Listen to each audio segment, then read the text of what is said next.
வெறும் 2 நிமிஷத்துக்கு மட்டும் இந்த பேஸ்ட பற்கள்ல தேய்ச்சா போதும், உங்க பற்கள் வெள்ளையா மாறுறதோட உங்க சொத்தை பல் சம்பந்தப்பட்ட பிரச்சனை எல்லாமே மாயமா சரியாயிரும். இதுக்காக நமக்கு தேவைப்படுற முக்கியமான பொருள் பே லீஃப், அதாவது பிரியாணி இலை. 2 இல்லாட்டி 3 பிரியாணி இலையை எடுத்து மிக்ஸி ஜார்ல போட்டு நைஸ் பவுடரா ரெடி பண்ணிக்கோங்க. இப்போ பிரியாணி இலைய பவுடரா ரெடி பண்ணியாச்சு. இப்ப 1/2 ஸ்பூன் அளவுக்கு ஒரு பவுல்ல எடுத்துக்கிறேன். நம்ம பற்களுக்கு மேல இருக்கிற மஞ்சள் கரைய நீக்கி வெள்ளையா ஆக்கக்கூடிய சக்தி இந்த உப்புக்கு இருக்குது. ஆனா இது அதிகமா சேர்க்க கூடாது, ஒரு பிஞ்ச் மட்டும் எடுத்துக்கோங்க. அடுத்ததா லெமன் ஜூஸ். நான் இதுல 1/2 ஸ்பூன் அளவுக்கு லெமன் ஜூஸ் கலந்துக்கிறேன்.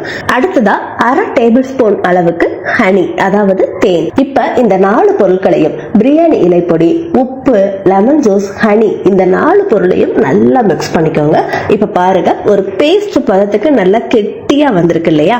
இந்த பேஸ்ட நீங்க எப்படி யூஸ் பண்ணணும்னா, நீங்க நார்மலா பிரஷ் வச்சிருப்பீங்க இல்லையா, அந்த பிரஷை வச்சு கொஞ்சமா அந்த பேஸ்ட எடுத்து உங்க பல் இடுக்குகள்ல, பல் ஓரங்கள்ல நல்லா படுற மாதிரி 2 நிமிஷத்துக்கு நல்லா பிரஷ் பண்ணிட்டு நார்மல் வாட்டரை வச்சு கொப்பளிச்சிருங்க. இந்த ரெமடிய வாரத்துல 1 நாள் விட்டு 1 நாள், வாரத்துக்கு 3 நாள் பயன்படுத்துங்க. உங்க பற்கள், அதாவது மஞ்சள் பற்கள் வெள்ளையா மாறுறதோட சொத்தை பல்வலி எல்லாமே சரியாகும்.